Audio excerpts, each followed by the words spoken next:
Guys, just a few minutes to get in here.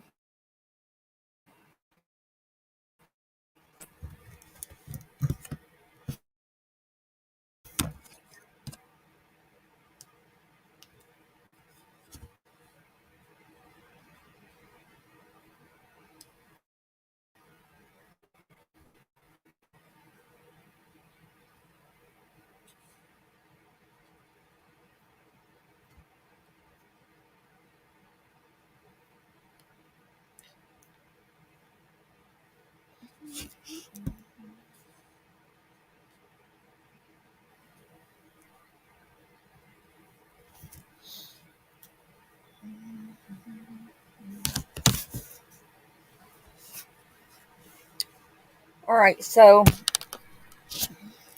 I look a really, really hot mess tonight. Uh, I'm drained completely. I'll just go ahead and throw that out there. I'm completely drained. It's been a rough holiday season already, to be honest. Uh, Hope everyone had a wonderful Thanksgiving. I can't deal with that hat tonight. Uh, I actually got to go and spend Thanksgiving with friends of mine. Were like family to me for real. I've known them for a long, long time. And so I went and spent Thanksgiving with them and come back home. Uh, I'm going to touch base on a few things, or try to. Uh, Gonna try to. I did actually lay down today and get me a nap. Uh, I don't know how many others out there, when you are dealing with these cases like we deal with, working on missing people cases and trying to make the incidences that happen in this crazy world we live in, such as Miss Shanquella Robinson's case out there, the lady who went from North Carolina to Cabo, Mexico. Find out who your friends are, basically. Because what? Huh? It's not even cool there what happened. And then you have the uh, baby Quentin. You have the University of Idaho. So, in the University of Idaho and Miss Shanquella Robinson's case, that has just about drained me completely to no end. Not even gonna lie. Uh,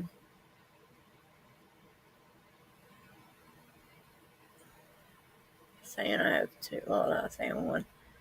The main discussion for tonight, though, is I was on the phone with my best friend, Leslie, a while ago. She's like my sister, basically. She's more than my friend. She's like my sister. We've been best friends for over almost 30 years. Uh,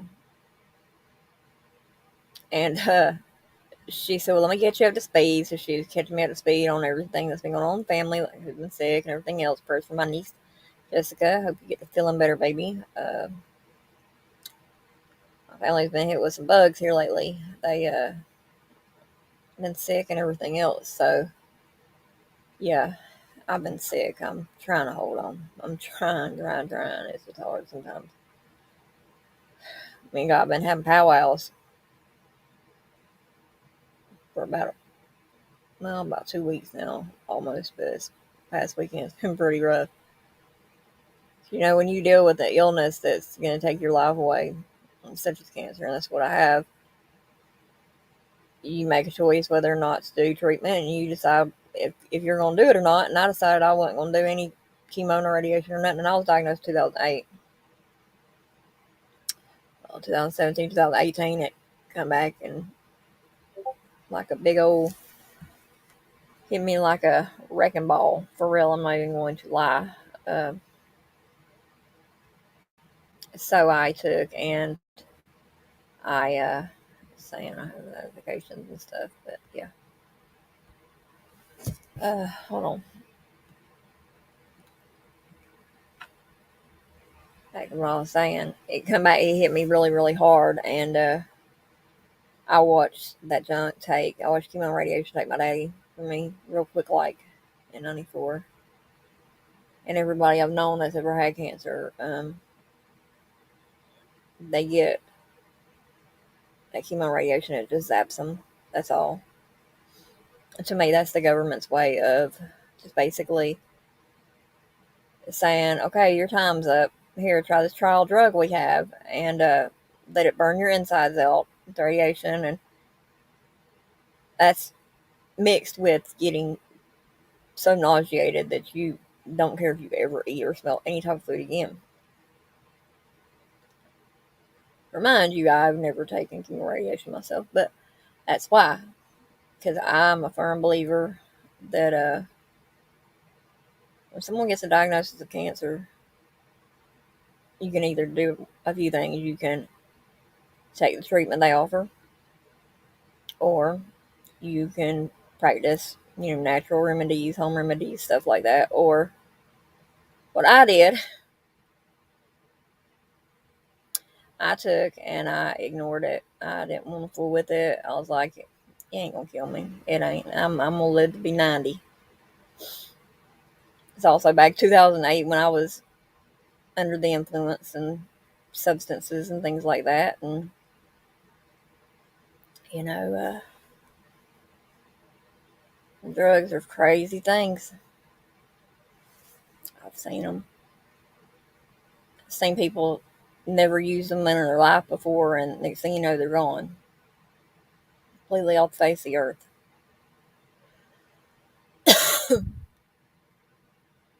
Am I glad I didn't take any treatments? Yeah, because I firmly believe that had I took any, I wouldn't be alive today to discuss what I'm discussing with. So what did I do? They tried me on B12 first, the injections. I had to get my own shots, B12, for a while. Well, then I decided I was going to get in trouble and go to prison. So that ended those.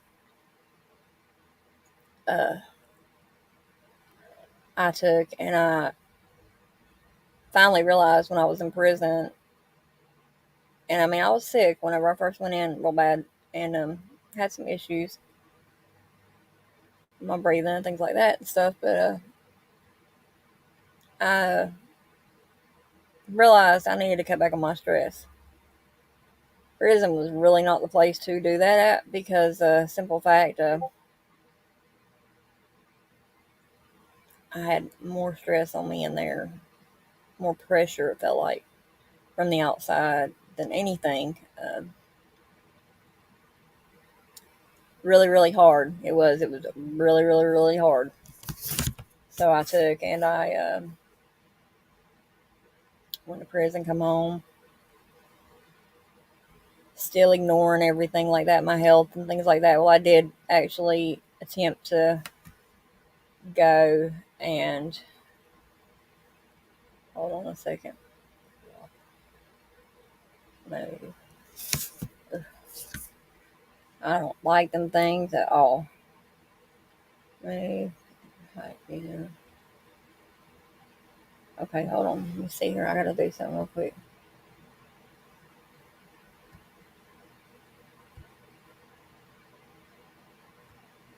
All right, let me see here.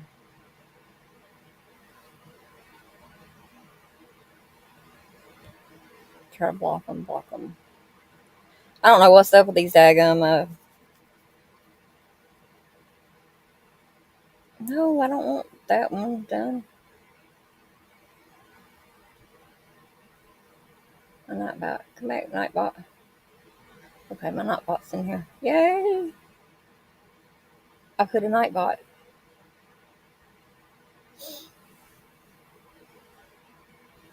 Okay. I didn't realize I had a Nightbot on here.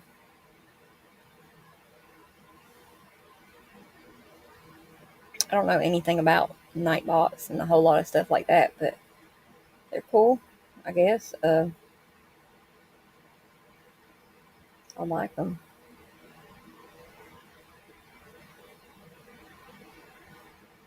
I like a Nightbot.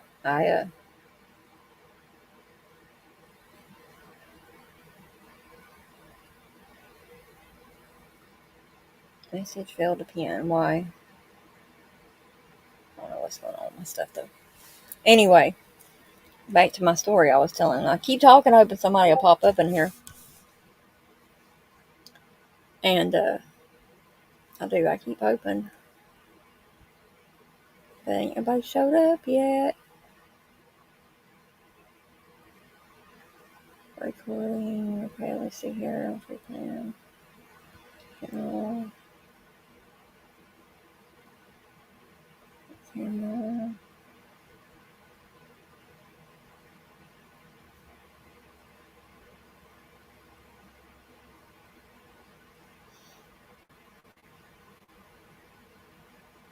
I don't know what that does. I'm just gonna go with that. Anyway, back to what I was saying again.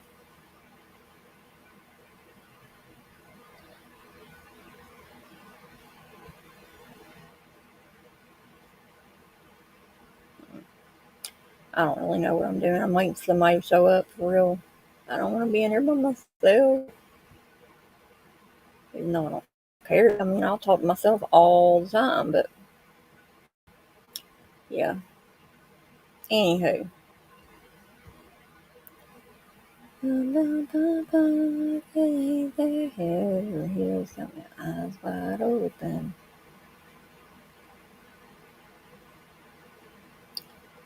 I don't see anybody burdens online.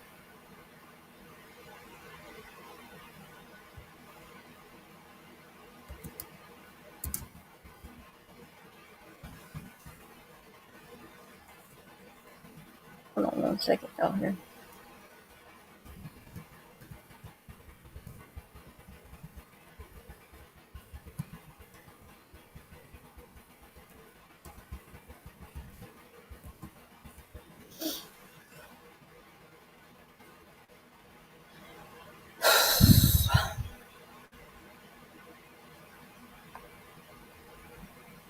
Okay, anyway, back to what I was saying.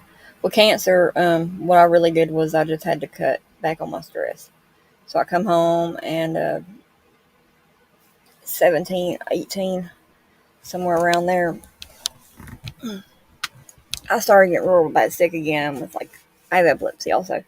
But I started getting really, really bad sick. And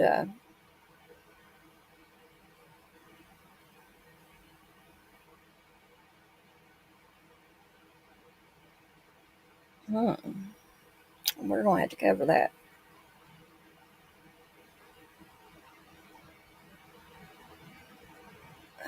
Hmm.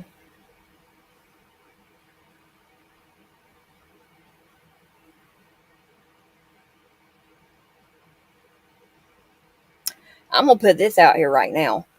The kids, and I call them kids because they're younger than me.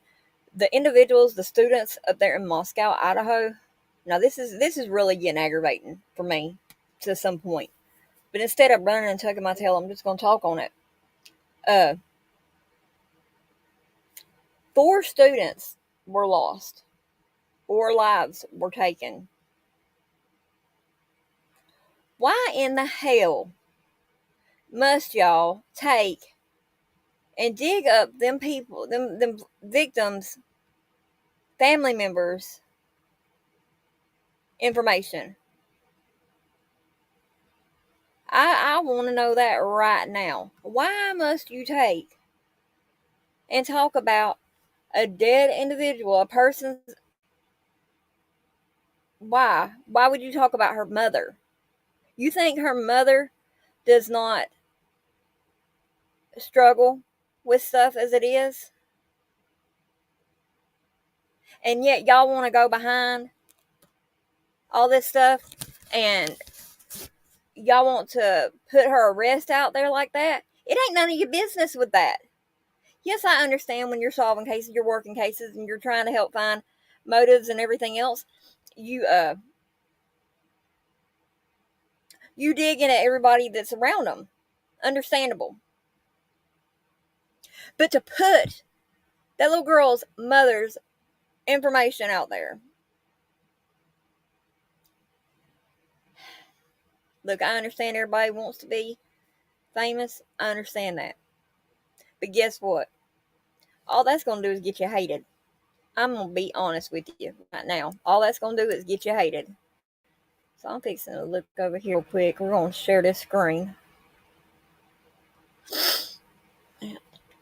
Nose is dried out. It's drying out. Oh, Lord have mercy. Y'all just kill me. I'll get to the shooting at Walmart here in a moment. Okay. It's wide open.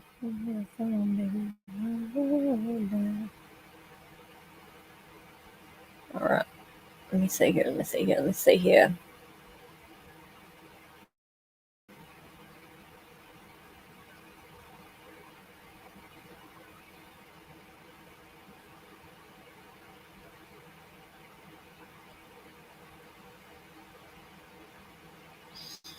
just retweet this real quick.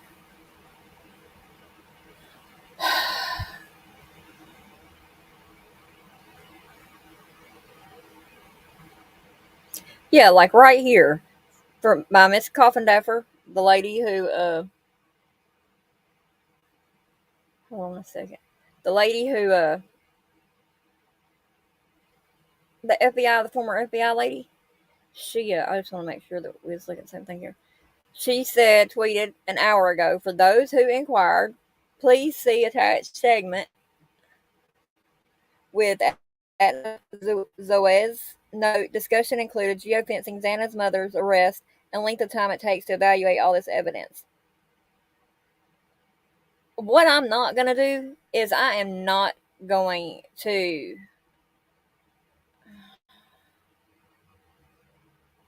yeah. I'm not going to because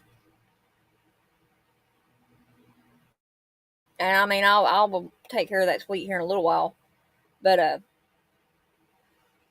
man, y'all need to quit for real. Or I mean, because next thing you know, it'll be speculated that the girl's mama had something to do with her death. Y'all need help. Y'all need some Jesus. In Jesus' name, y'all do. For real, for real. It is what it is all I'm saying. And, yeah. It is what it is. So, I'm still waiting for people to show up in here. I hope somebody shows up. Because I don't want to cover this case. Nobody show up. I'm going to be upset. I'm going to really be upset, but yeah. It is what it is. It ain't never going to be. In the big old city of EP. I made it funny. EP is the town I lived in from 1994 to 1995. Well, Mississippi County I lived in 1994 to whenever I left there this year.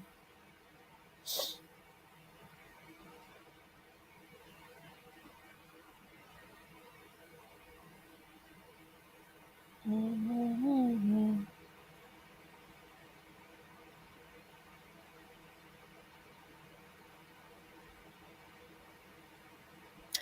Kiss me through the thumb, eyes wide open.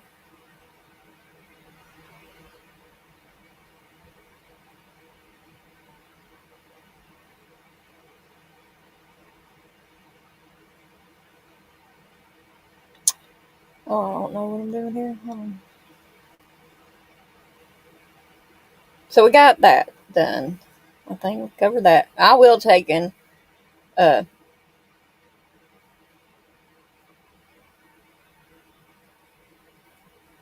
yeah, I'll take and go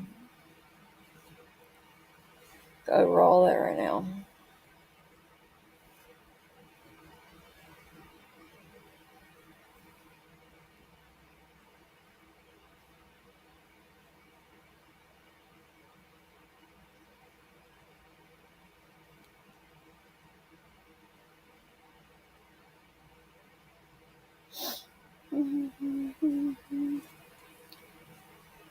Y'all are crucially.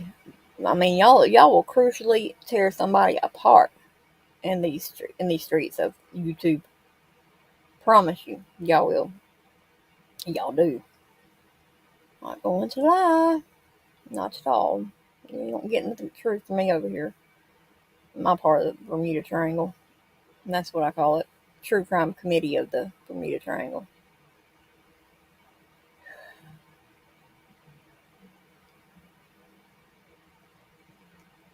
Okay. So, got that done. Let me just go ahead and close on out of this one. So now we're going to take you over to this screen right here.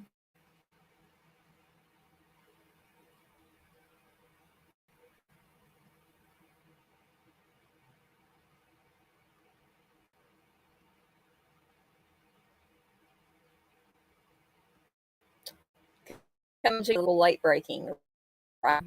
Well, sometimes late breaking, but never forgotten, that's for sure. What we are seeing here is I am on my local news' homepage, KOVS 12. Give them a shout out. I love their work they do. You see, we got all kinds of stuff going on over here in Missouri. Let's see here. I don't put anything on top of my tree because I don't really have a tree.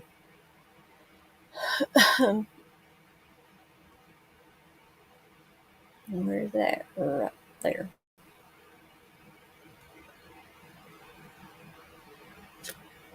Play this video.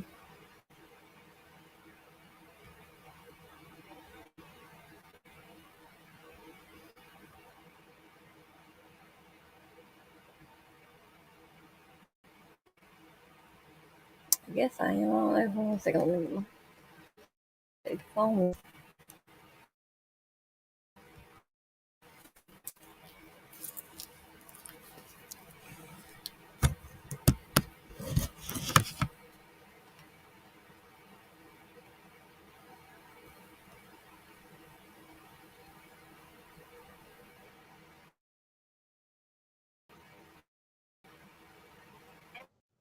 Investigation inside police, a man was shot in the leg.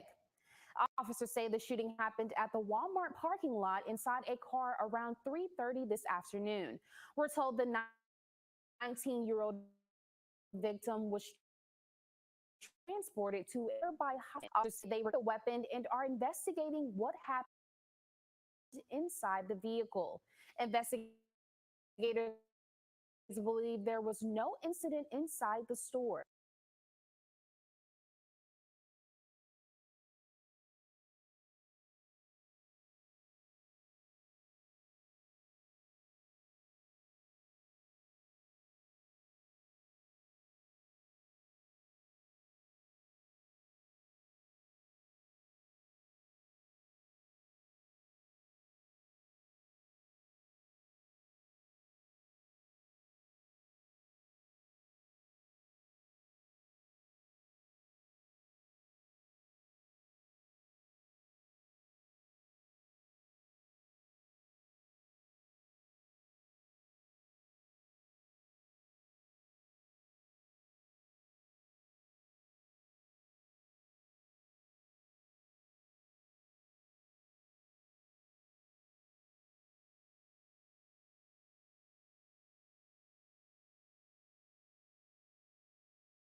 I'm just sitting here talking away, just a talking away, and y'all can't hear me for nothing. Huh. Anyway, what I was saying, it's one of them lives tonight. I did not want to go live and do it, but I am. Anyway, the county I live in, Scott County. Mississippi County is just 10 minutes away where I used to live. That's got East Prairie, Charleston, Bertram, White, Pinhook, Arena, all them areas in it. Scott has Sikeston, New Madrid. Well, no, not New Madrid, but has Sikeston, Scott City, I believe. Scott County. I know it's got Sikeston in it. And Minor. Sikeston and Minor. Morley, I believe. There's a few other towns. But anyway, Scott County is further down in the Boot Hill. That's got like Kennett and things like that. Kennett and Malden. That's Scott, I believe. I believe. Yeah. Or Caruthersville, Sumner. Anyway, it doesn't matter. This shooting occurred at my Walmart here in Sikeston earlier today. I have the phone logs pulled already for the 911 call, which we'll listen to that here in a moment. But it says here, Sikeston, police are investigating a shooting that injured a Pemiscot County man from inside a vehicle in the parking lot at Walmart Sunday in Sikeston. Again, I say, what in the world is going on with Walmarts these days? You know, you're supposed to be able to go there and get your groceries and, you know, have peace of mind somewhat when you go to Walmart. But those people who struggle with stress and anxiety to even go to Walmart, man, my prayers are with y'all because I'm right there with y'all anymore. I hate going to Walmart. And now I'm really going to be worried come the first because that's when I go get my groceries and stuff. I told my best friend, I said, I'm going to run in and run out. So it says, according to Sikeston Department of Public Safety, about 3:30 p.m., a 19-year-old Pemiscot County man was shot in the leg while inside a vehicle on the parking lot at Walmart in Sikeston.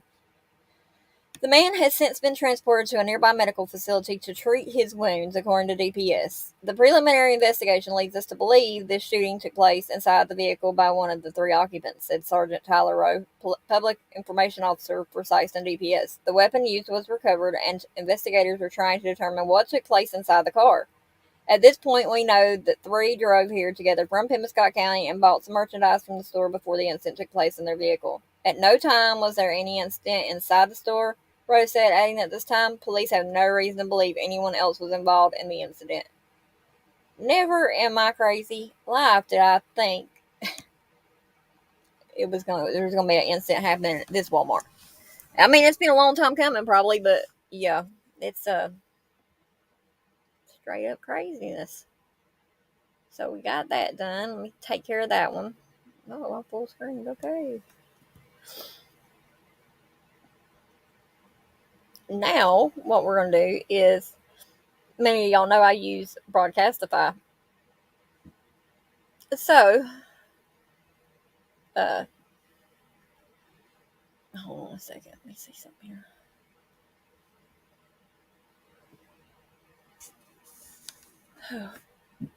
Oh, man, goodness gracious. Excuse me. Where are my friends at? Everybody still eating turkey, I guess? I do. I listen to Broadcastify, and I found it to be really, really informative in certain situations.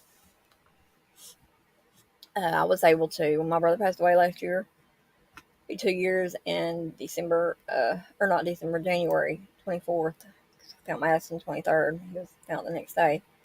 I actually pulled up the call logs from that day or whatever, the stream scanner traffic, and I actually heard the call that was sent to my brother's house to find him unresponsive and a J4, possible J4, and he was a J4, which was a fatality. My brother's birthday's the 30th. That's got me in my feels a little bit. But anyway, we're just going to play. I'm going to play the 911 call from today. I've found that I really like to access those in moments like this. So,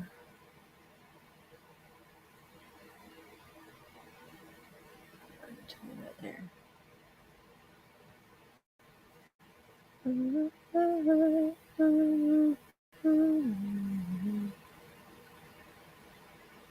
And as you can see from where I'm playing around on my laptop right now, you see me moving the screen, moving the cursor around.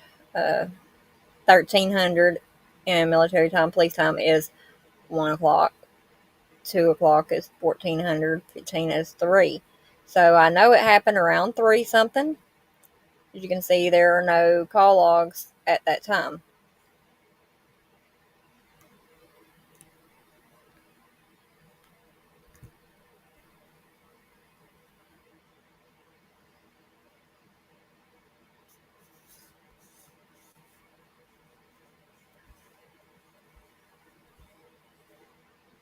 So what you do is you go down here and you hit that one right there, 1530. That will make it 3:30, right? So we're just going to go through here, right here, like so. And we're going to hit the play. I'm going to mute out.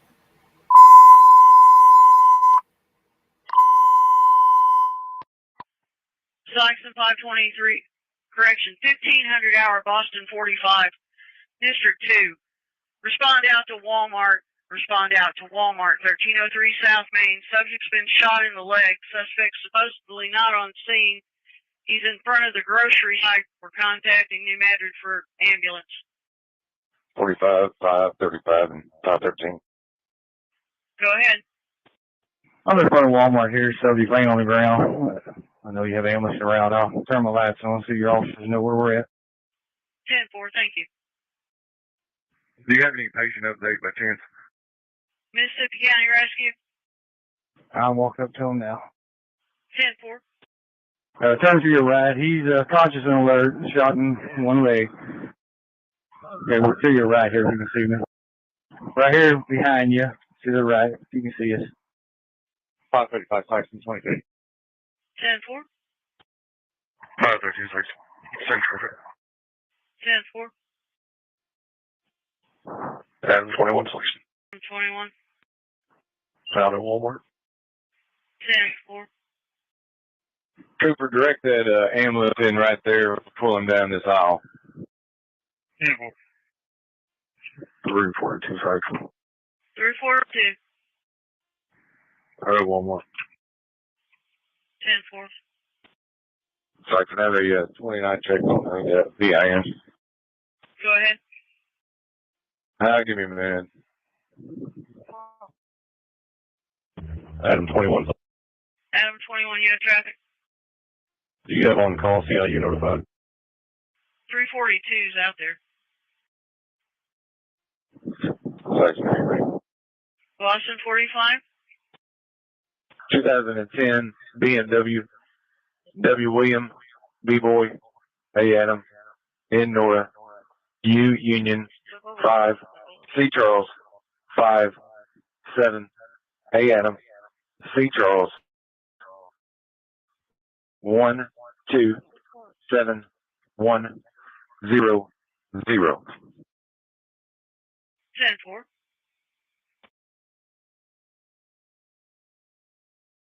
Like that, VA in return any.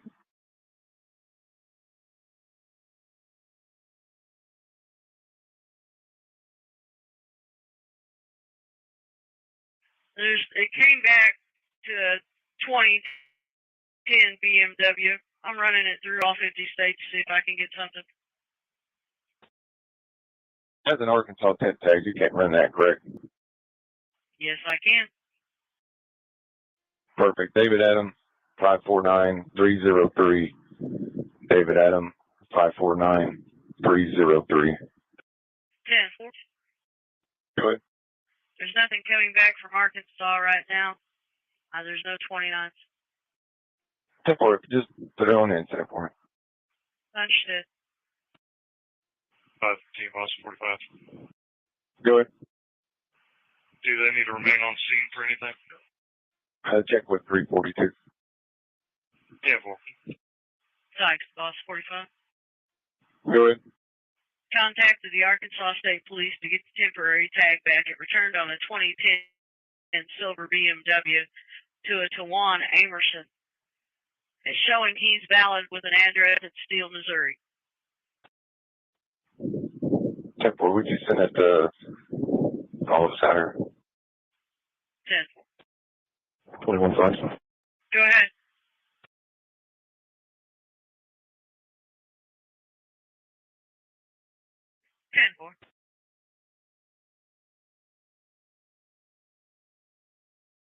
I've just got what I got over the phone. They're sending me a message so I can have the full display. Okay. Can you go to the incident permission to search given by the subject identifying himself as the owner? 10-4. 268, Saxon. 268. I'm out at Walmart. 10-4. 268, if you just want to turn down between row 7 and 8, come on down there. Okay. Boston 45 513. Go ahead. Can you tell that gentleman in the white Cadillac if he wants to pull out this way, I'll move? 10-4. 309 Saxon. I have several 29 checks on firearms. 309, go ahead. Mossberg International 713P.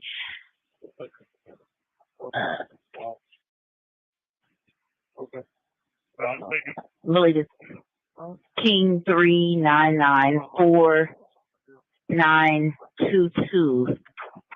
Okay. 10-4, go ahead with the next. 309, go ahead with your next. A Knick 9mm 5 Tom 8472-21 Boy Ocean 56528. Do you need to repeat? 309 is the serial number boy 056528. 10-3. 513 Saxon.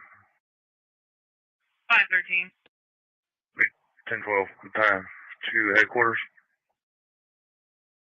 10-4. 309, the first two are no stolen. Go with the next serial number. Smith & Wesson Springfield assault rifle David Frank King 3520. Repeating, David Frank King 3520. No stolen on that one. Go to the next. Unknown brand 7 George 2 King 39.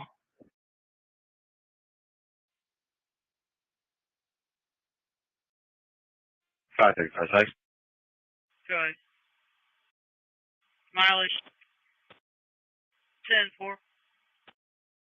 309, no stolen on the 7 Birch King 39. Go to your next. Oh, that's going to be it, sorry. 10-4. 535 Saxon. 535, guys. I'll back to headquarters. I need mileage 166591. 166591. 10-4. 513 Saxon. 513, go ahead. 23 headquarters also. And your mileage? Stand by. Saxon 532. Go ahead. Respond to Sonic at 216 North Main for an accident leaving the scene. Caller stated that a vehicle hit her from behind.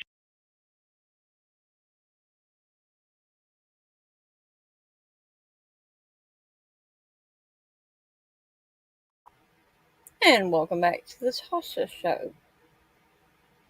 Okay, so what you guys just heard, for those who are catching the replay, was the live scanner traffic for the shooting that occurred at the Sikeston Walmart today.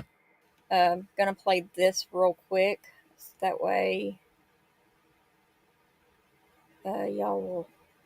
Whenever I hear sirens around here, first thing I do is I grab my scanner if I don't already have it on, and I take and I pull up my talk group that we was just in or whatever. And if I miss incidences like the one today, because I was asleep, I hadn't been up long, so I heard sirens and stuff, but I didn't have a clue what was going on. I jump on here and it's called a region, REGEIO call. Region is the region that I live in. E is the county for the county, which is E as in Edward, and then IO call is basically it's the region EIO call is where they get calls for like shootings and emergency things that have to be going on. So we're going to listen to the region EIO call from today.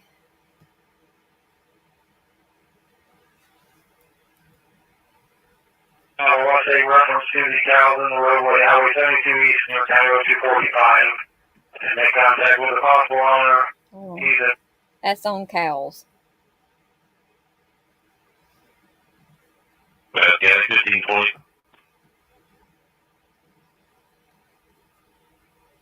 New Madrid County, point to point from Sykeston City, New Madrid County 911. Go ahead, Sykeston.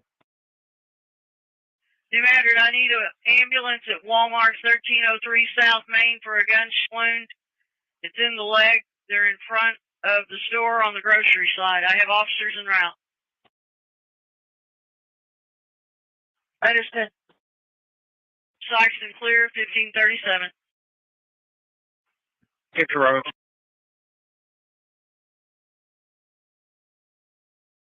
And what that was the Region EIO call. So, yeah. Hold on 1 second here.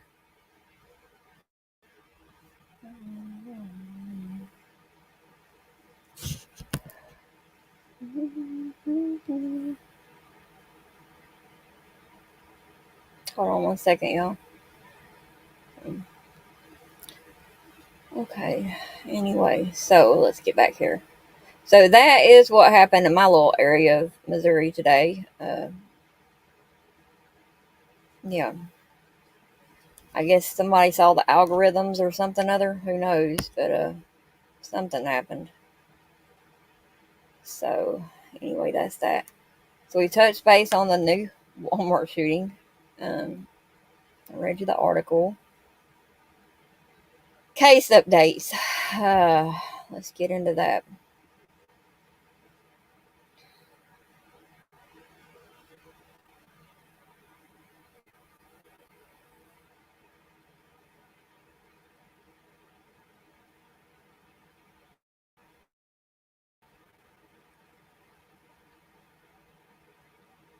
I'm getting sleepy again.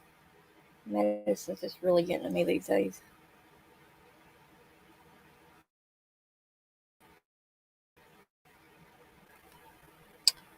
For those who share out those say on his daughter missing, she has been found safe. I just want to tell y'all that. So she was found safe, like Atlantica Smith. I had seen where I was on. As a matter of fact, it was Run Up Church had posted it, and I saw that somebody had put in the comments, found deceased or whatever. People do not need to go posting stuff like that unless you got it confirmed or something like that. And see, that's me. I make sure that all my stuff I have researched it, and there might be a few times where I have been a little bit off on things, but trust me, you need to make sure that you have all of the accurate information before you go to posting stuff. Plain and simple. I'll see something real quick. Oh, it's mine. Okay, I'm gonna read this right here. This was posted in Idaho 4. A press release. Moscow Police Department is providing the following information to update the public on known facts surrounding the 4 murders that occurred on November 13th in Moscow, Idaho. It's for immediate release on today, which is November 27th. You just zoom in here a little bit more. Okay, so has the contact information, Moscow Police Department communications team. It has the media line, 208-883-7181. That's the tip line that you can send them the digital or media or anything like that you have of them. And please, I'd watched a video earlier with Kaylee's dad, Steve, I believe is his name. I might be wrong, but Kaylee Goncalves' dad. please, if you have any type of footage, will you please submit it? You never know. You might be holding the key to solve this case. The interview room, Chris McDonough and Karen McDonough, they did a great job this evening on the property. I guess you could say they did a video of the property and walked us through it and everything, and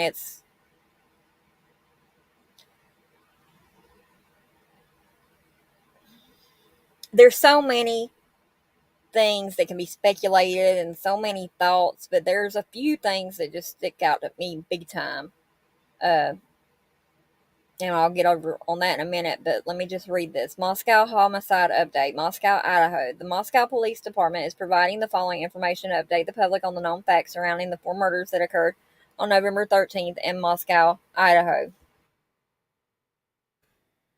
That is where the murders are talking about, is the 4 University of Idaho students who were killed on the mornings of November 13th. We'll get to that here shortly. Updated information. Community members have uploaded over 488 digital media submissions to the FBI link. We understand there is a sense of fear within our community. Since November 13th, the department has received 78 calls for unusual circumstances and 36 requests to check the welfare of loved ones, an increase from 70 to 8 and 18, respectively, for all of October. As officers respond to this incident, they find that concerned parties call friends and family before notifying the police. I was wondering when they were going to address this. For life safety and emergencies, we want to remind our community to call 911 before notifying family or friends. For non-emergency assistance, please call 208-882-2677. And I'll get back in touch on that in just a moment. The University of Idaho is hosting a candlelight vigil for Wednesday, November 30th to honor the memory of Ethan, Xana, Madison, and Kaylee. And there's a link here where you can, I believe they're going to live stream it also. I may go live later on that day and discuss it or whatever, but I don't know if I'm going to stream it myself.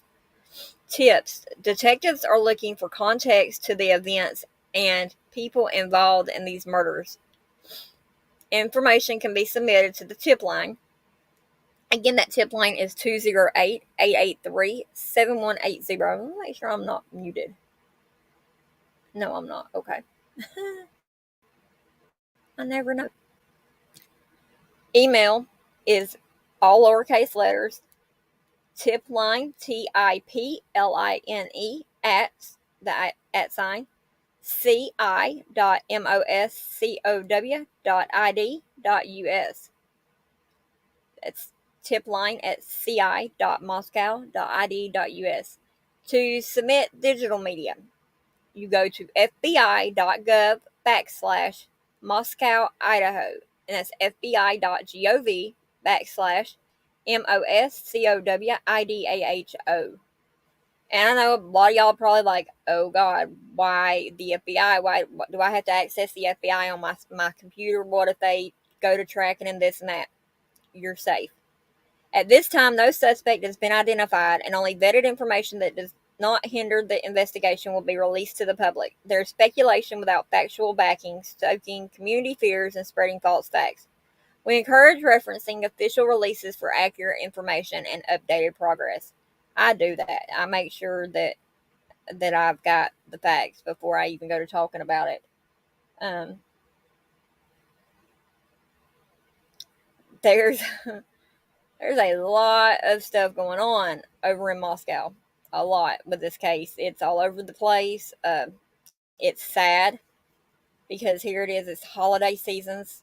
You know, Thanksgiving and Christmas. We just had Thanksgiving.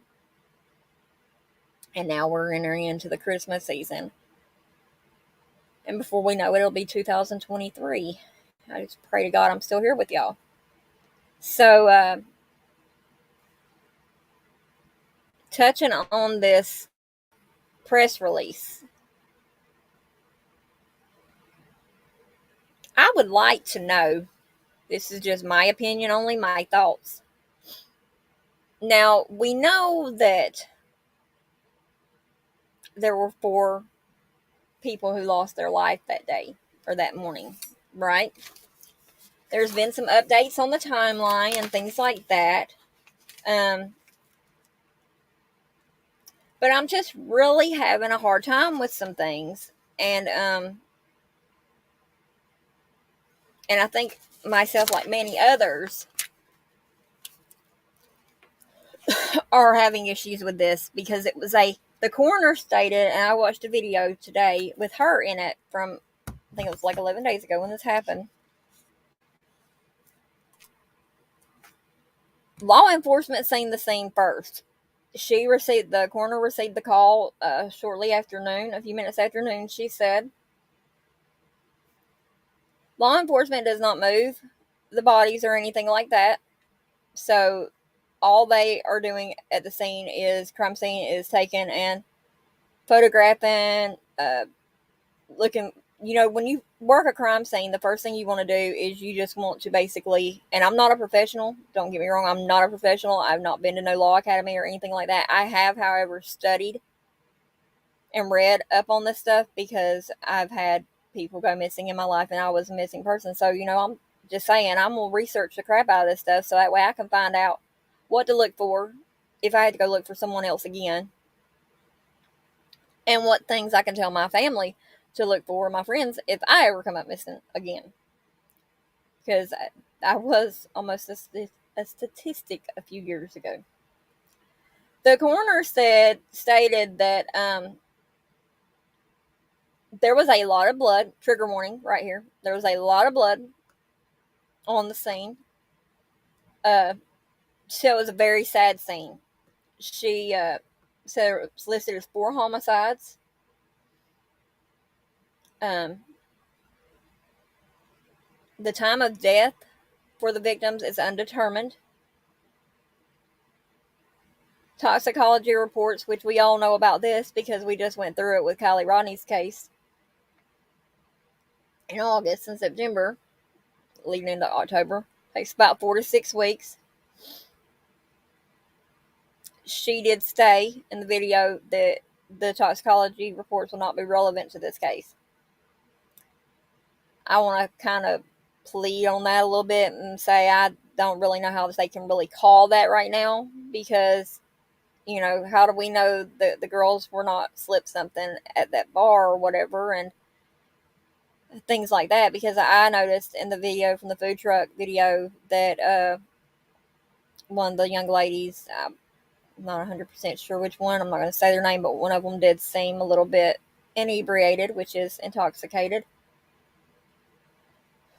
So, unless she had not been drinking in a long, long time, and,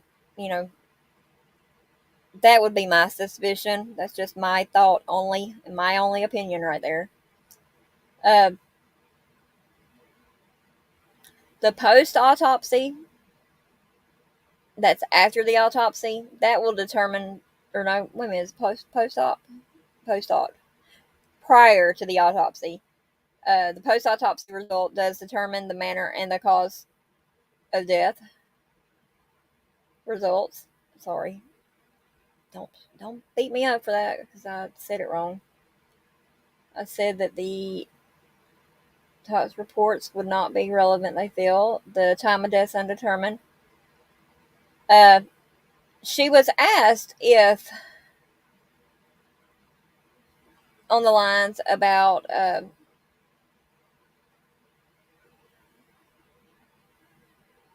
other homicides. She said she'd been on a few homicide cases or a few scenes like this. So 2 other ones had multiple victims, but this was the only one she'd ever seen where there was 4 in it. It was asked if she knew if anyone else had any victims, like defensive wounds on them. I'm guessing they were referring to the surviving roommates, who were apparently or believed to be the remaining roommates, the surviving roommates. There's a gentleman and a lady, Bethany and Dylan. they excuse me, sorry, I'm getting choked up. It is believed to be they were asleep at the time of the attack. The lady said, the coroner said that she could not discuss the placement of the bodies because it was asked if she could tell us where that was at. And she said she could not discuss that, which that's understandable because, you know, placement of the bodies can tell a lot of things in an investigation. She said in 4 to 6 weeks the coroner's report would be available and it would be able to be released or something other on that port. Okay, so we've got that covered. I want to talk about the timeline right now. Approximately 2:30 to 3 a.m. on November 13th. Let me see here. Let me just back up. Hold on. Let me back up. That's too far ahead. We need to get back a day.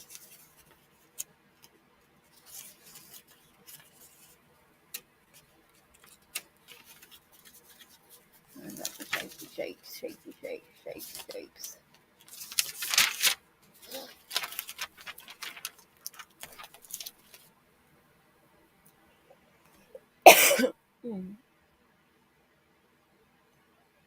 All right. On November 12th at 8 p.m., it's believed that Ethan Chapin and Xana Kernodle, I'm not sure how to pronounce her last name, they were the couple that was dating. Ethan did not reside at the home at 1122 King Street. He did not reside there, but he was staying the night with his girlfriend Xana that night. I have found this information. Excuse me, my ears bothering me. They attended a party at the Sigma Chi frat house, which is right down the road from 1122. I mean, it's right down the road. Check out the interview room with Chris McDonough. He and his wife Karen did a segment tonight on the property location and all the areas around and stuff like that. Go check it out tomorrow night. They will be live again with special host from the behavior analyst or the behavior panel, I believe is what it was. And they're going to be talking about the psychology and stuff like that of the killer, possibly, or some simple things like that. Not simple, but yeah. So they attended a party at Sigma Chi frat house at 8 p.m. 11, 12, 10 p.m., Kaylee Gonclouds, Madison Mogan hang out at a local sports bar in downtown Moscow for several hours. The place they hung out at was the Corner Club. We know this to be a fact because we have seen the videos and stuff. Hold on a second.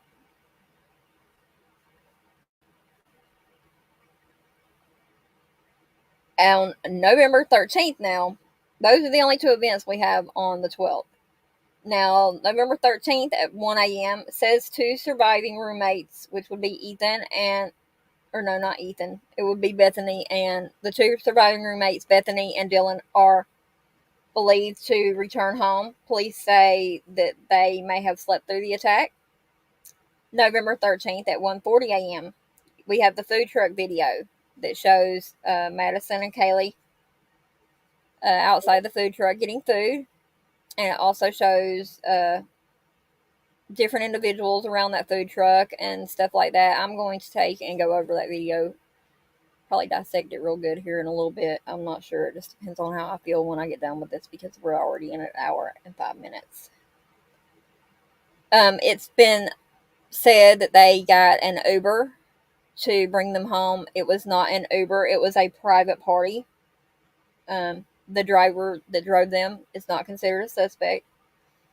It says November 13th at 1:45 a.m., which I'm a little bit iffy on that because even though it's not that far from where they live to the Corner Club from King Street, 1122 King Street, still you would think it would take a little bit longer than 5 minutes to get home. But at 1:45 a.m., all four victims arrive at home, it said.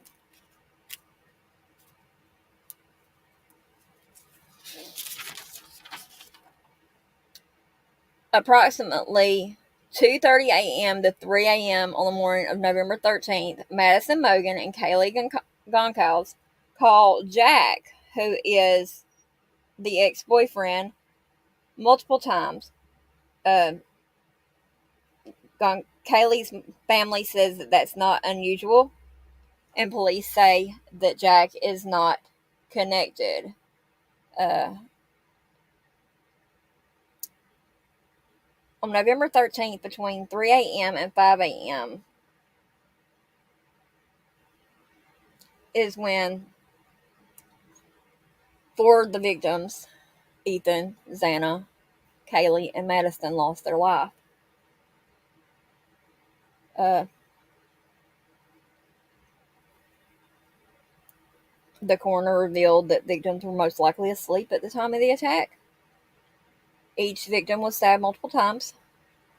Some had defensive wounds, and there's been the debate of SA. There was no sign of SA on any of the victims. Again, no signs of SA on any of the victims. November 13th, shortly before noon, the 2 survivors, Bethany and Dylan, awake. After finding one of the victims on second floor unresponsive, they call friends over to the house. Leave that there for a moment. Called your friends first, but you didn't call 911. Okay. At 11:13, on November 13th, 11:58 a.m., 911 call received about unconscious individual on one of the survivors' roommate's phone. Caller has not been stated yet what the caller's name was. Officers arrived to find 4 students as J4s, which is code for fatality. No signs of forced entry. No suspect, no weapon.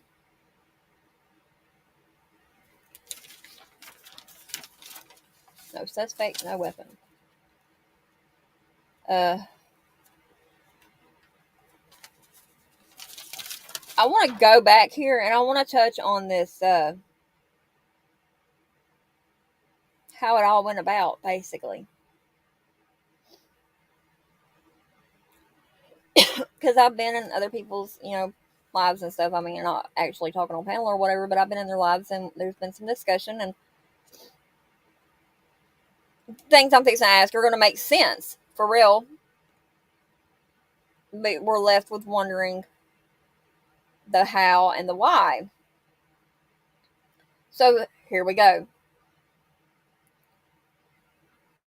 You have 2 roommates that were in the first level of the floor, first floor level of the home, because supposedly it goes first, second, third. They were asleep, believed to be asleep during the attacks.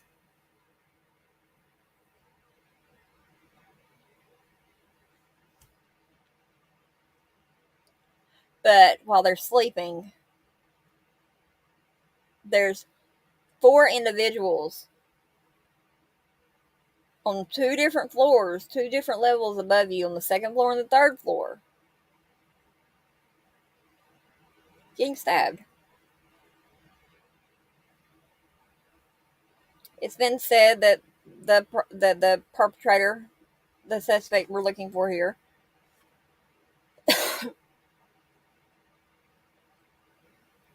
it was a targeted attack. That's what we're being told by police. We're being told some of the victims had defensive wounds on them, and Xana, her father, I believe it was, went and was on a panel or did an interview and stated that she had a lot of defensive wounds. The question is, did the perp come in the home thinking that it was just girls that whenever they found Ethan was there with Anna.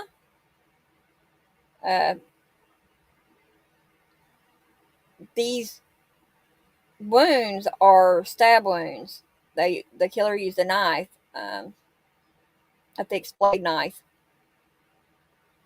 And Lord, how the rumor mills can go and go and go and go and go on things. But you know, I'm exhausted from going through this case, and I can just imagine what the victims' families are going through, because, and I know what they're going through,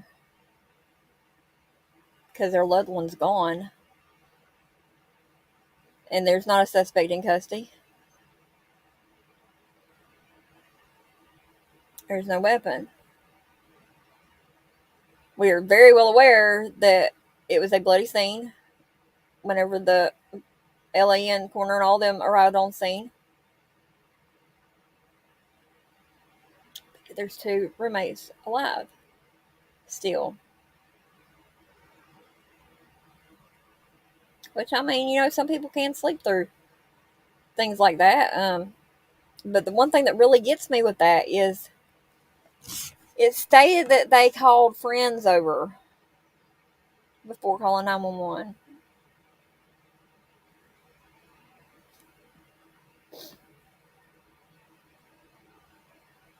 Surely, I mean, I'm just saying, this is just my thoughts, but surely,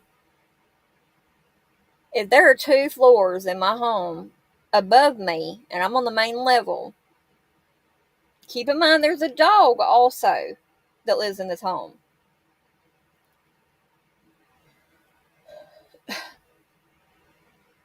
Please make it make sense how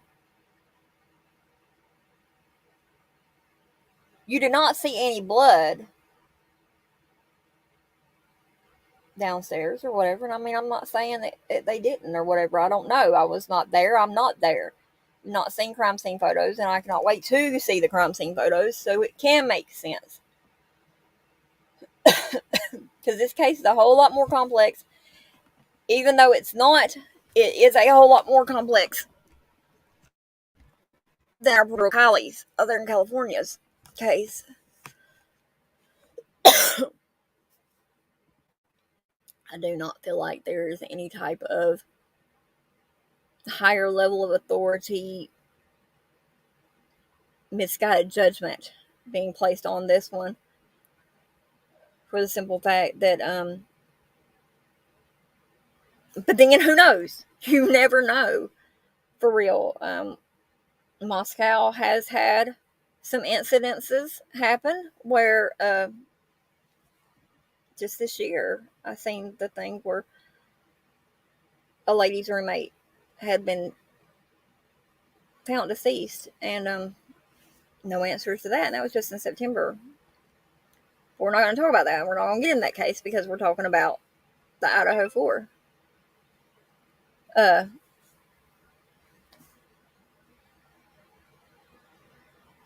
I done got that. I looked at that. Go back. The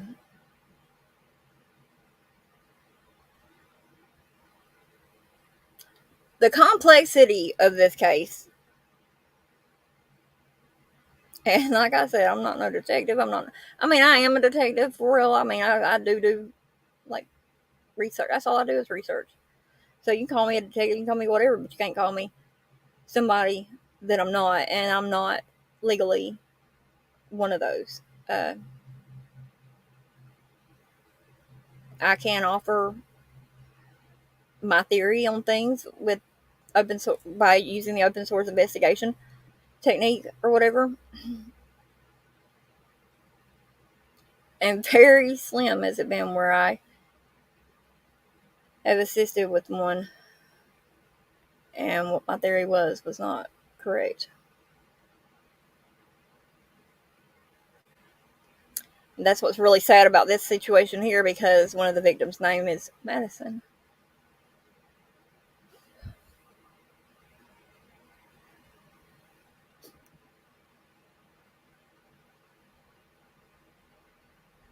That baby girl needs justice, for real. She'll get justice.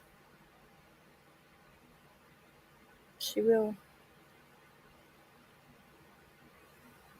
But anyway, how in the world did they not see blood? And if they went up and said that a roommate was unconscious, I wasn't even there and I can visualize what the scene looked like. For some reason, I have a history of being able to do that in cases. I guess that just makes me crazy, to be honest. Or else I'm just porting to different places or whatever. I guess I'm an alien, or I'm not sure. But anyway, the 911 call said there was an unconscious person. If it had been me waking up from a deep slumber where a murder had taken place, and you got to think this is like shortly before noon, they awake. They because the call was placed at 11:58 to 911. And no, I have not found that yet. I have not, and I probably won't find it because it's probably used in the investigation, which I believe they did say that.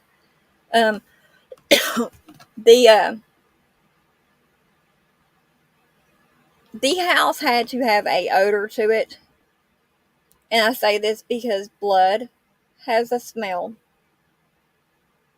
Death has a smell. These murders, these attacks happened somewhere between 3 and 5 a.m. Now, I don't know about you, but if you take from 5 a.m. to possibly 11, that's what, 6 hours? Depending on how the temperature was on the inside of the home. I know it was cold, it was icy outside. So my guess is they had heat on in the house.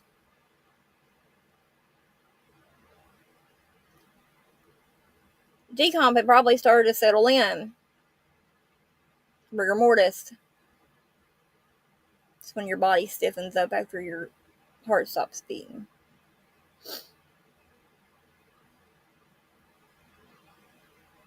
I mean, I'd have to do a search on it for real, but somebody please make it make sense to me on that part, because 4 bodies, 2 on the second floor and then 2 on the third floor. Heat rises. So I'm just going to take a hypothetical guess here and say possibly that, and depending on who was attacked first, we don't know if the third floor was attacked or the second floor. We don't know if the perpetrator came in through a window on the first floor, if the perpetrator opened the sliding glass door, or what happened with that. However, those are questions I cannot wait to get answers to, and I know I'll have to wait on those, but I can sure look at pictures and I can sure look at research and things like that online and get a pretty good idea of things. And that's how I do my research. I look and I see to find out whose decomp would have started first, depending on the temperature of the house, things like that. I'd make a really good detective, I believe, but I'm good. I'll do my work from right here at my laptop. So then we have this issue of a dog in the house.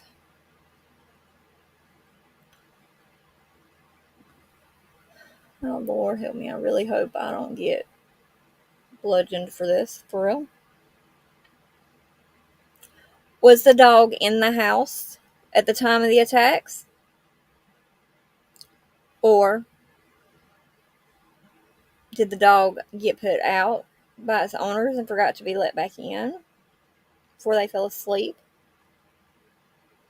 But I mean, you got to think from 2:30 to 3, that's 30 minutes when Madison and Kaylee were on the phone calling the ex-boyfriend.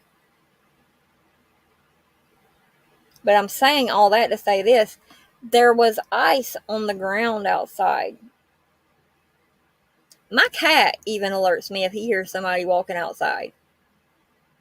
So you can't tell me that if somebody was outside lurking or whatever, this dog's not going to perk up some type of way, shape, or form. Common sense, people. Common sense. And another thing, had the dog been inside at the time of the attacks, animals go to their owners if they're hurt. And I said that to say this, or to ask this. Did the dog have any blood on him? Make it make sense. You have the second floor and the third floor, in which we do not know if the killer accessed the balcony on the third floor or what have you. I'll have to look back at that again and just see. But I do know that on the outside of the house, around back, there's like a piece of concrete underneath, like toward the bottom base with the siding. Maybe really shooting it here with this one, but there's appears to be some red markings on this wall. Now, I would have to do a test myself just to see if this theory would stick, but those of you who are going to catch the replay, let me know your thoughts on it. Because I've asked this in other places I've been. Is it possible that our perpetrator, whoever it is, you're sick individuals, you're a coward for one, just killed 4 people. What do you got to be afraid of? Going to prison? You need to rot in hell, whoever did this. You do. You need to rot in hell. So, yeah, I said it, and I'll continue to say it. Y'all are sick people that do this. Very sick people. And I can say y'all are sick. I've got scars on my face from where I was cut with wire snips by a sick individual.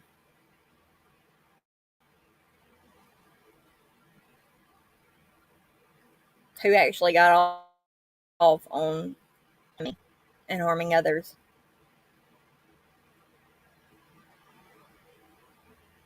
Felt like I was a trophy, is what he would say to me. You're my trophy. No, I'm not, to be honest. I'm not your trophy. I'm your worst nightmare, to be honest, because, yeah. Anyway, these individuals,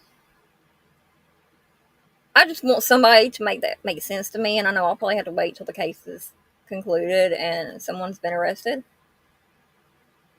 But, yeah, those are my 3 big issues right there. The 911 call. Why'd you call your friends over? Why don't you just go ahead and call 911? Were you scared? Why would you be scared? You were asleep, right? Which leads me to really question, even though they are not believed to be suspects at this time, I'm really, oh shoot, sorry. Really having a hard time dealing with that, to be honest. Just from my experience with the crap I've dealt with and things like that.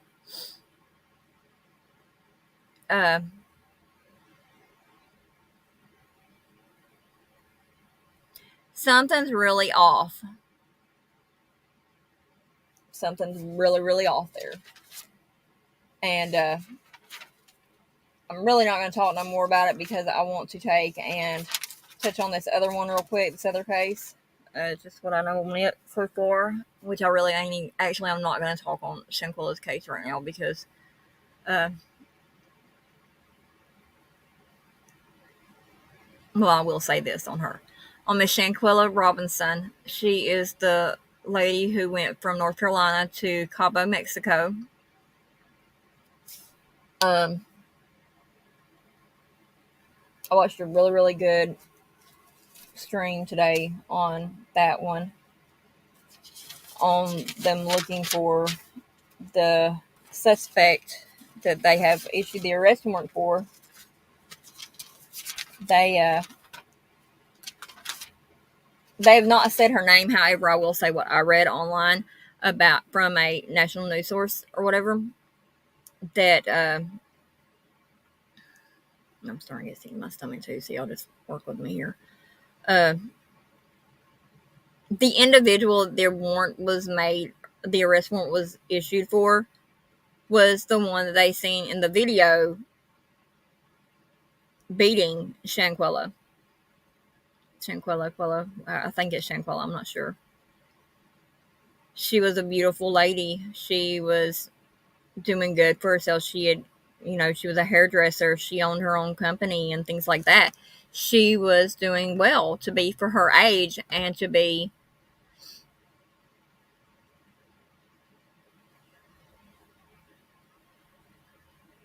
hated like that. It's just, how do people do it? Have I ever thought about hurting someone to the point of taking their life? Yeah, whenever I was held hostage. Several times. Different times.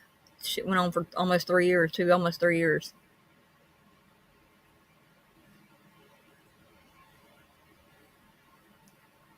People are evil these days, y'all. Evil. I'm 43 years old.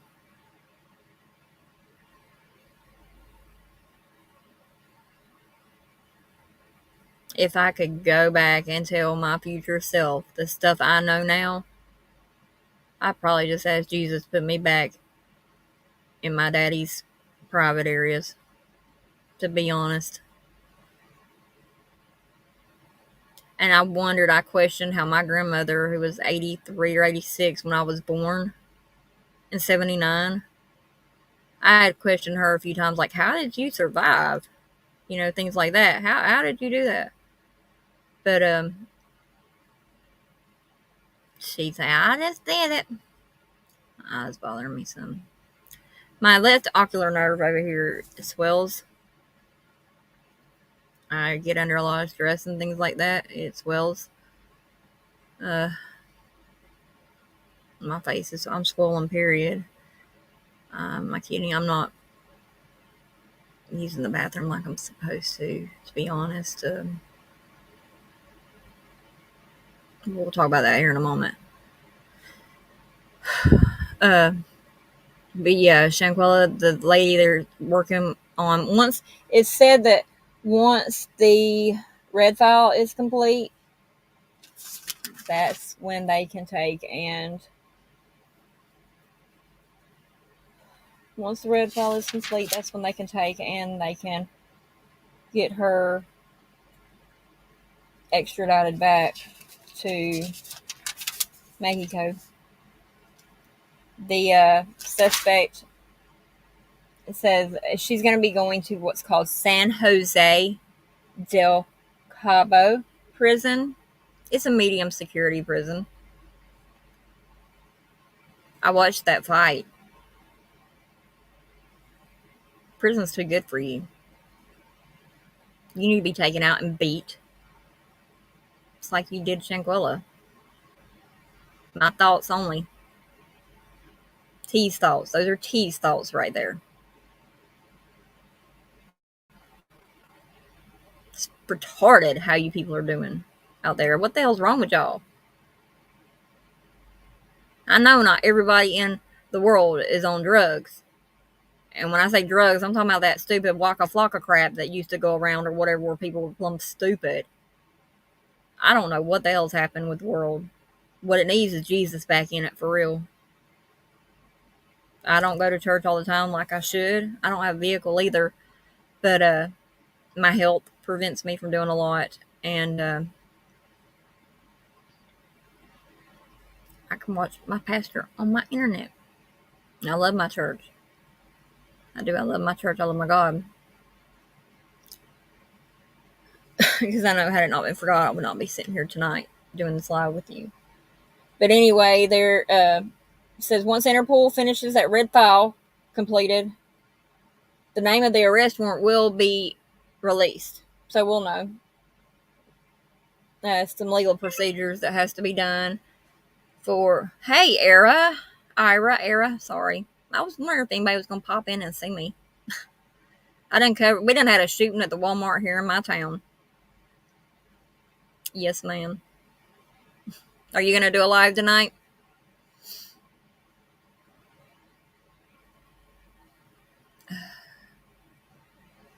Yeah. I'll go back over it real quick with you. But, yeah, it's, interesting times in my world. No live for you tonight. Well, I'm glad you stopped in to see me. Share me out. I've been in here for an hour and 30 minutes by myself. Just talking away. Different things. But I told my best friend when I told her earlier, I said, I've got to go live and break this story. I said, for one, it's a Walmart shooting. And two, it's right here in my town. I can't make it to... I'm glad you called me too. I got to do laundry next week when I get paid. I go once a month. It's not really scary. It is, but it's not.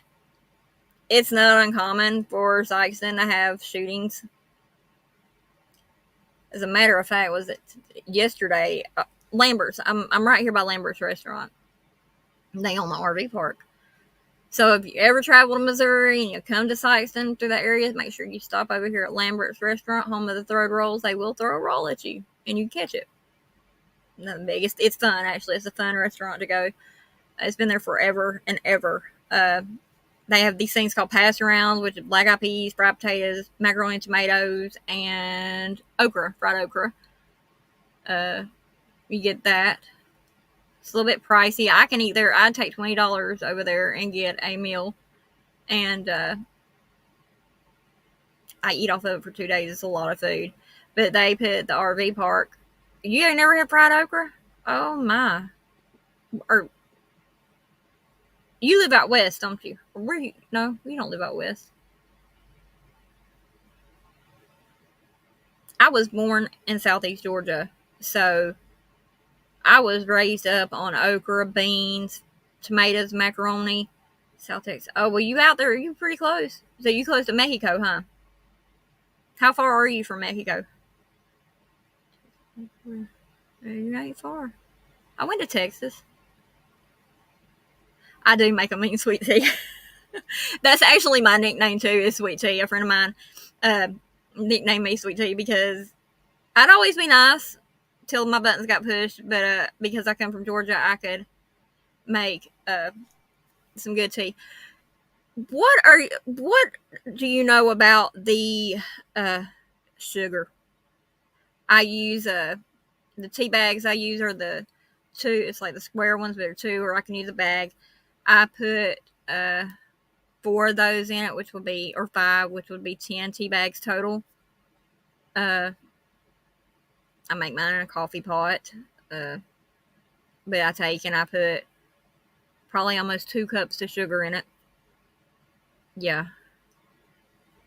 I do sometimes. I've been doing that more frequently than anything here lately because of where I live.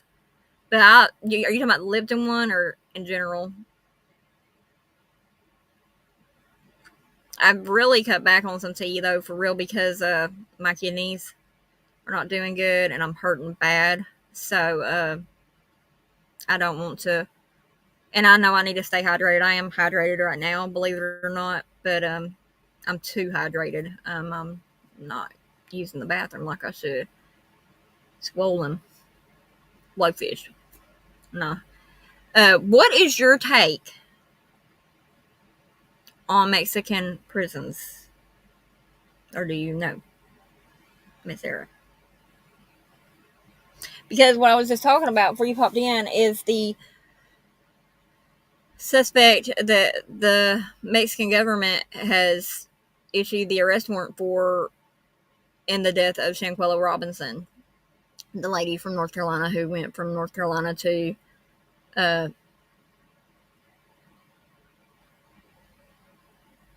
I don't believe they are better than. I've heard it's a nightmare down there. I've heard it's a nightmare, and I'll go into that here in a second. But Shanquella is the lady who got killed, who got beat to death by her friends. Quote, we don't know 100%. We know there was one friend that wasn't a friend. Find out who your friends are for real. But what I was told, though, what I took, not what I was told. I wish I could get information like that. That she will be sent to the San Jose del Cabo prison. Yeah, friends in quotation mark. It's a medium security in Cabo, Mexico. So, I mean, it's bad enough this lady's gonna, the suspect, sorry, quote unquote, strike that. The suspect is going to be extradited back to Mexico from the U.S. There's definitely 2 videos floating around. One everybody's seen is just one lady, but there's another one where a lady comes in from the back and stops the fight. Who else? Somebody else in here? We got somebody else? Yay! You brought people with you, didn't you? Y'all up late tonight. But anyway, this lady, and that it was said in here, is that she came in because she heard screams and blows, and Shanquella's been said to seize up, have a seizure in the second video or whatever. But her prison sentence for Cabo, for our American killer, our American gangsta, who went down to the gangsta that went down to Mexico and just acted a fool, took somebody's life. They took and pisses me off when I read this shit.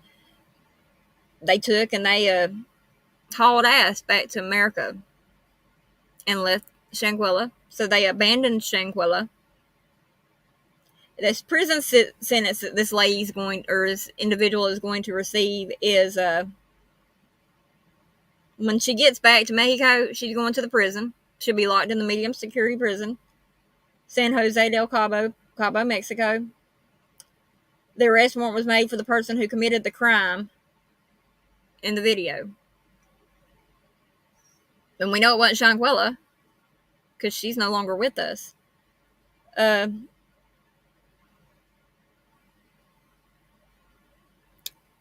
It's going to be a femicide case for the simple fact that, you have homicide and you have femicide.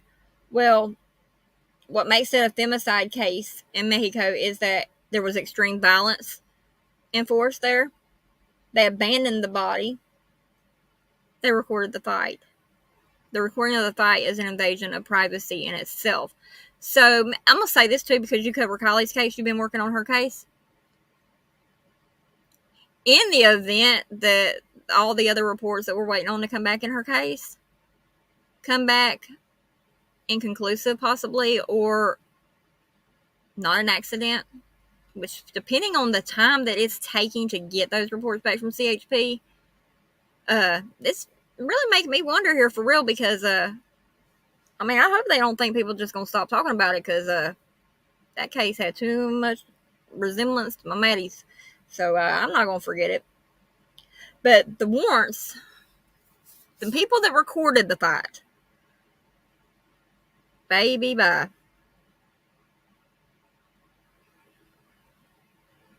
You're going to go to jail too. This is one case here I do believe is going to have some really good justice, kind of like the Daryl Brooks case. The man who drove through the Waukesha, Wisconsin parade. That judge threw the book at him and did not think twice about it, and I would have threw it 5 more times if I could have.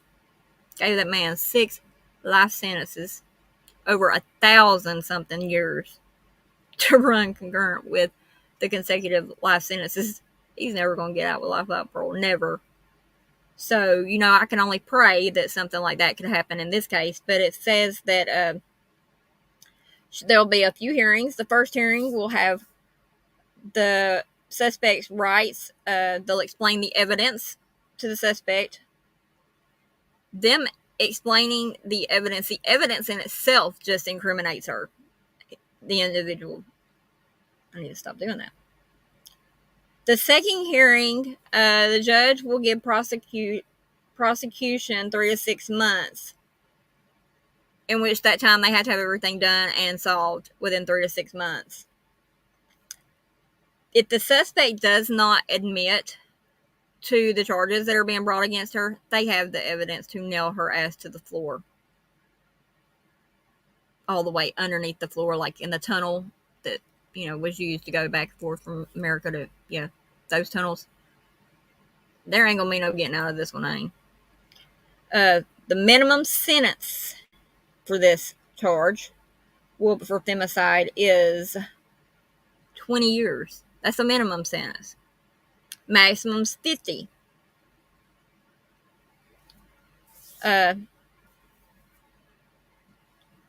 Said they don't believe she'll get 20 because for the simple fact here, Cabo, Mexico is a tourist site. I study tourism and hospitality industry also. It's another one of my little areas of expertise I have. They are going to make an example out of this person who took the life of Shanquella Robinson because it's making Mexico look bad. I mean, you have a Airbnbs, you have beaches there. A lady come down to celebrate a birthday with her friends, and I believe she paid for all of it. I'm not 100% sure. I'm still checking in on that. Don't quote me. Y'all killed that girl. Every one of you is kind of like with Quentin's situation, baby Quentin's situation. Yeah, it does. I mean, and they'll probably take a fingernail off somebody's finger to sell it for pesos. I mean, Mexico is. I ain't never been to Mexico. I ain't never been to California. I've been to Texas. And that's one state I never want to drive in again for real because I was scared to death driving 80 miles an hour. I was like, I'm going to die. I'm going to get killed right here on this interstate. I'd never been to Texas. So Mexico is going to make an example out of this person, these people. And I can only pray that they do. And I pray that in Leilani and Quentin's situation, they don't let her out. Woman, you killed your baby. Is Cabo a border town? Leilani, this is to you and Billy Joe out there. Tourist city or safe. So Cabo's safe. It ain't too safe. Ooh, Cabo is not safe. Can't go down there on vacation and come back alive. Get brought back in a body bag. So move. And see, I ain't gonna go to somewhere like that where I gotta get on a plane anyway. So anyway, Leilani and Billy Joe. I pray to God that Billy Joe, they do something with her. They charge her with some kind of neglect or something because she knew before she got custody of them babies, Quentin, Zane, and Sky, baby Sky, that she, all right, that's fine, Era. I'm just talking. Billy Joe, you knew what kind of job you had. So why in the world did you leave them babies there with her? You see, I kind of felt sorry for you, to old tell. In the beginning. Your mother. I'm a mother. But let my daughter try some stupid shit like that with my grandson. Because I will whoop her ass and take her to the police station myself and say, if y'all don't keep her here, y'all better keep me here. I'm just saying, and I would. It's not going to happen like that. So, Billy Joe, you need to have your ass in jail too. Leilani's prelim is in January. She got denied her bond hearing.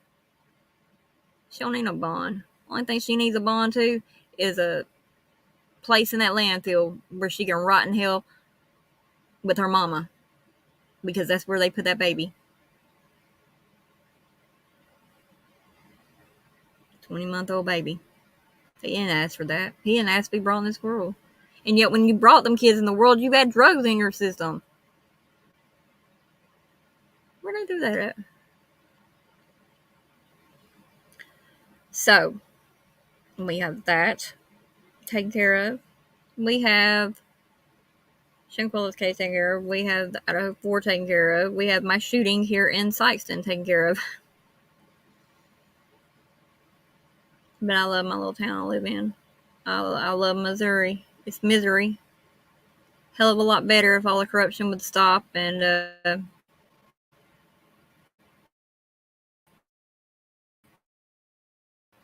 I just heard him out with a song. I think it was just recently. It was Hometown Fall. I'd recommend everybody go listen to that song if you've lost loved ones.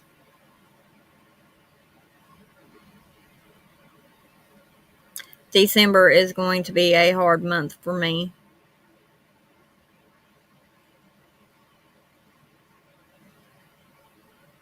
Past couple of years anyway. The whole year is hard.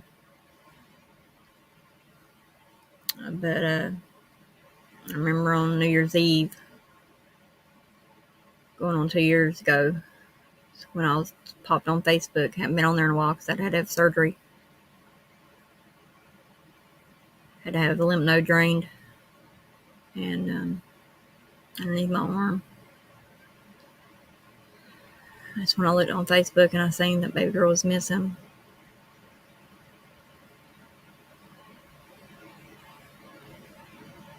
Never in my life thought I would be driven so hard by my own self to dig into cases, to dig into the psyche of why or how or what the hell are people thinking. And never in my life thought I would have to get out and do what cops are supposed to be doing. You know, get out and ask people questions and try to locate loved ones.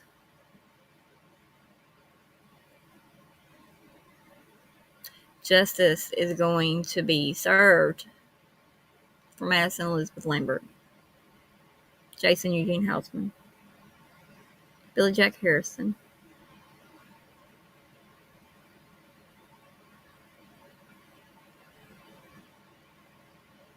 awareness is going to be raised for suicide prevention awareness because of the loved ones I've lost. David Paul Kemp, Dylan Wade North,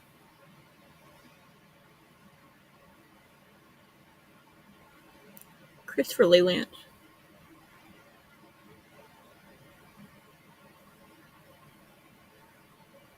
Jamie Allen Lynch,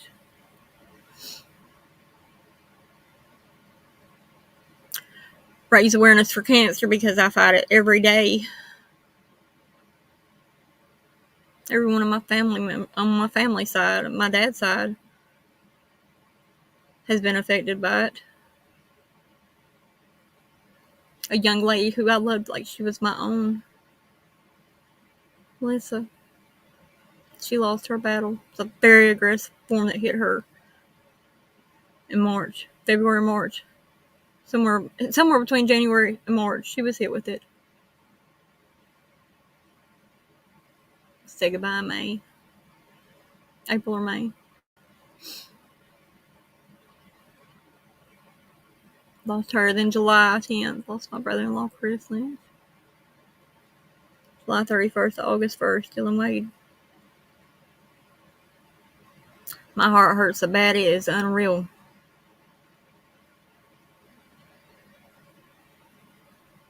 And I spend all my time right here in this bed. Unless I get a burst of energy from God, in which I try to get outside and walk some.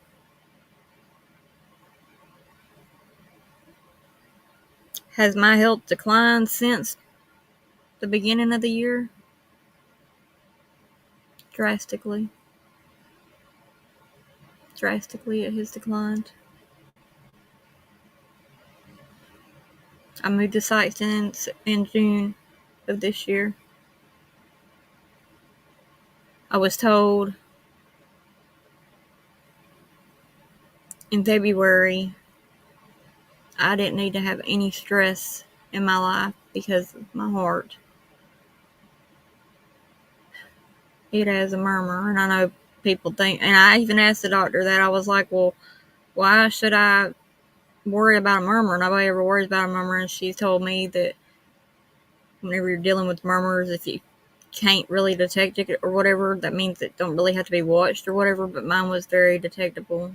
She heard it very, very clear. I didn't believe her, so I asked to hear it myself.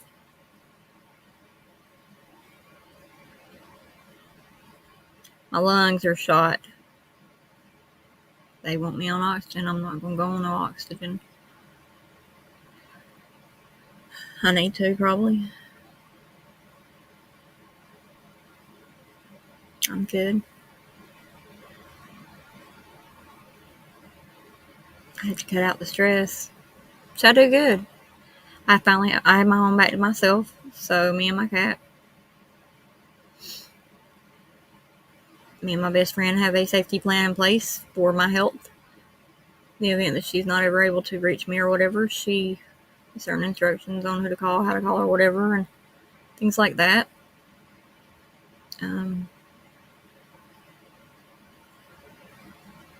That's really one of the reasons why I haven't been going live lately. I've been resting a whole lot. So, I mean, I'll jump on panel with a few people or whatever, and then I'll, watch the videos and stuff, but I can't just sit here and not do nothing. I'll be completely stir plumb bonkers by then. So,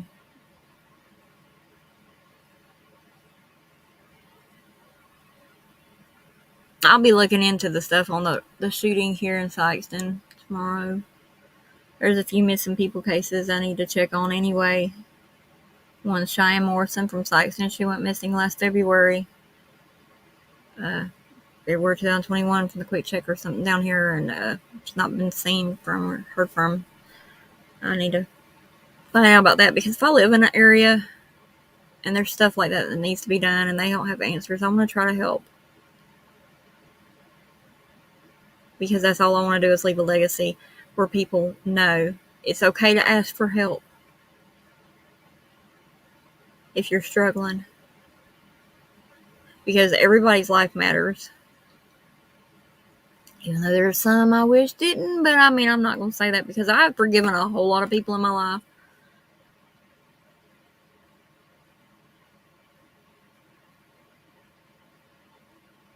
I've even began to forgive the man who saved me as a child. I don't know, it's my teens. Started to forgive the man who cut me on my face, held me hostage off and on. Forgiveness is a key thing, because if you have unforgiveness in your heart, it will eat you alive like a lie. Or let me put it this way: if you have unforgiveness in your heart, it will eat away at your life,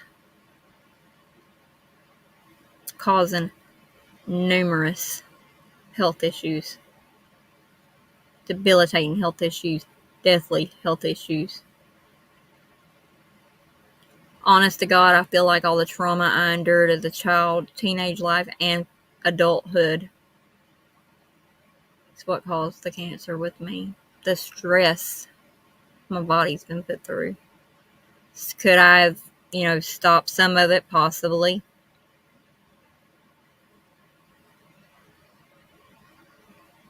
I'm really swollen too. I'm sitting here looking at myself on my phone on the live, and I'm swollen.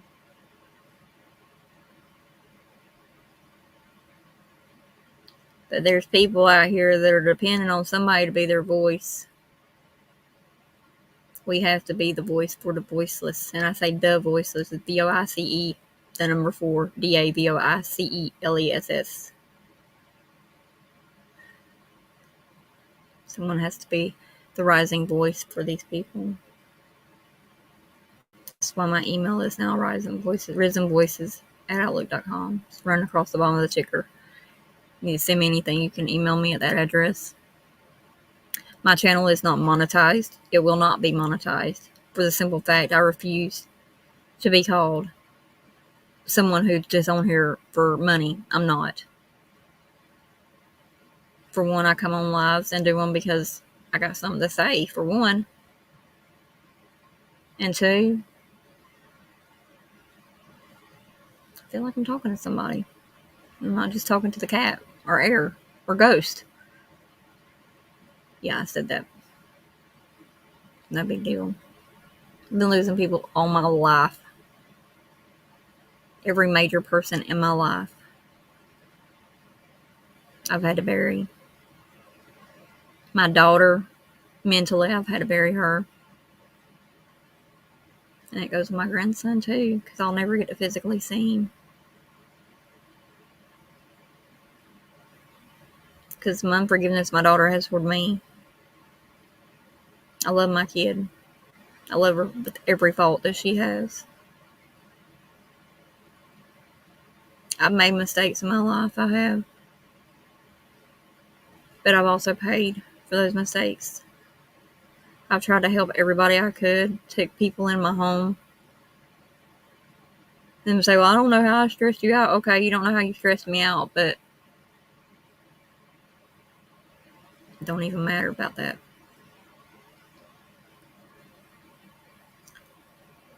I been running for 157, 158 now on here, almost 2 hours. Thank you, Era. Just like I said, I just want to be there for somebody else. It's the legacy I want to leave. I pray I can actually get my safe haven going before that happens, but I don't think it will. It's a 3-part phase thing I wanted to do. Have a drug rehabilitation center for co-ed, and then have a homing project for the second one where they come out of the rehab and get help with housing, and they stay at the house for X amount of days, and then if they come in needing help and they're a victim of domestic violence, there will be a 24 to 48 hour shelter turnaround for them to get transported to another facility to assist them with the domestic violence issues. That's my dream. I've been talking about that dream since before I went to prison. I may just have to leave the business plans with somebody, though.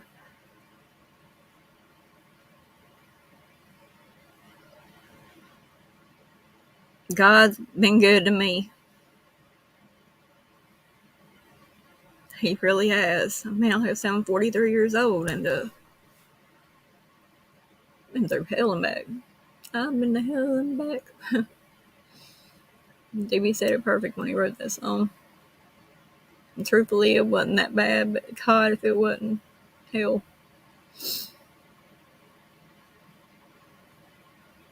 I've loved to the max. I don't really think I've been truly loved like I needed to be that way, except for maybe a few people. They're dead now.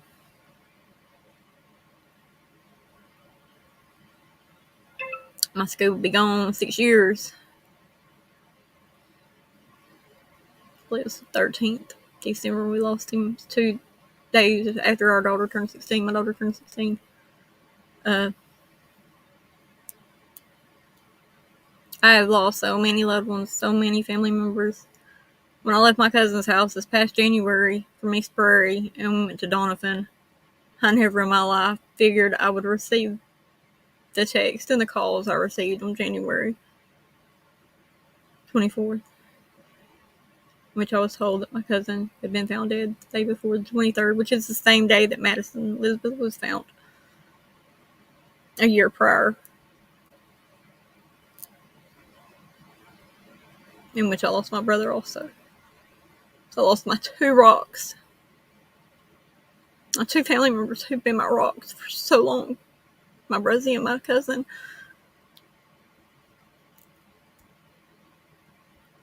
And then Madison was who kept me informed about my daughter. something's wrong with her, she let me know. But I know all my angels are up there looking over me now. And I know people's like, I shouldn't say that, I shouldn't talk about that. I have done studies on this, and I have looked it up, and it says that the more that you, thank you, Era, the more that you become more comfortable with the passing of your own life, the transition will be a whole lot easier. And I don't want to be one of those that float around and haunt everybody. I believe in the paranormal. I kid you not, I believe in that. I have been known to feel things and see things and things like that. And not calling me crazy. I mean, it's proof. Video proof. Spirit box sessions, things like that. And that means that they're not gone. They haven't crossed over yet. I take my last breath. I want to cross on over. I don't want to stick around this hellhole no more. I want to go jump on clouds and ride down rainbow slides and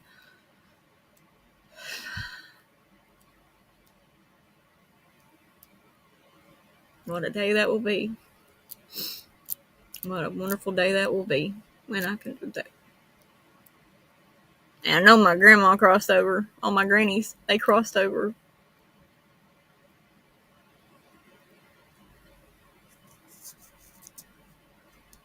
But anyway, I'm going to hop off of here. That's just about all that's been going on with me, though. Try to get some lives in. I try. I've got 81 subscribers now. Thank you to everyone who subscribed. But yeah, it's 11:15 here in Sikeston, Missouri. It's 11. It's pretty old. It was rainy today. I will be safe. You need to click the bell on your notifications for me, and that way you'll know when I do pop up live. I'm gonna work on my Streamlabs, I think, tomorrow or something, because I kind of like that platform, and just a few other things that I can do to help me stream better, I guess. Thank you, sweetie. Anyway, I love y'all. Thank you all for showing up. Y'all have a great night. And I'm going to get off of here and go to bed, I believe. Actually, I'm going to eat me some noodles. See, I got me some noodles. Y'all like my Jethro bowl? Look at that. Big old Jethro bowl. That's about all I eat, though, is noodles anymore. Can't really stomach too much anything else. So I love y'all. Y'all have a great night. And I'll see you soon. Either on my live or in someone else's. You never know where T's going to be. Love you. Bye.